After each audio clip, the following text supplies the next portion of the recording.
Hi అండి, అందరికీ నమస్తే.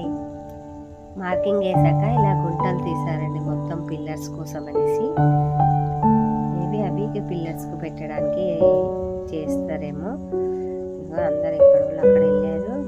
ఇల్లంతా ఎంత కంపుగా ఉంది చూడండి. బెడ్షీట్లు అట్లనే లేస్తారండి, ఇంత కూడా పొడి చేయరు.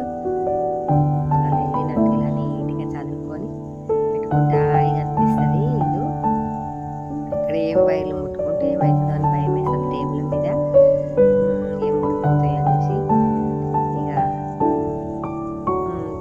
వెళ్ళినాక నీట్గా సర్దుకోరావచ్చు.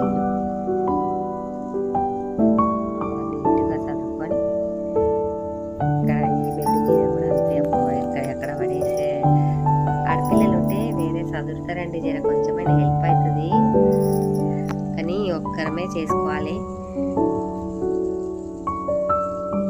ఉంటే ఇట్లనే ఉంటుంది ఇల్లంతా. ఎక్కడ దొరకట్లేవని అన్నీ గుంజేసి ఎక్కడ ఆగమాగం అయిపోయింది. నీట్గా వాళ్ళు వెళ్ళినాక ఆఫీస్లోకి వెళ్ళినాక నీట్గా చదువుకొచ్చుకోవాలి. నీట్గా అంటే ఏముందండి, కాలే చెద్దర్లు బెడ్షీట్లు అన్నీ తీసి ఫోల్డ్ చేసి పెట్టడం, అక్కడిక్కడ వేసినాయండి. నీట్గా అయిపోతుంది. కొంచెం ఇది అనుకుంటే అయిపోయింది. చాలా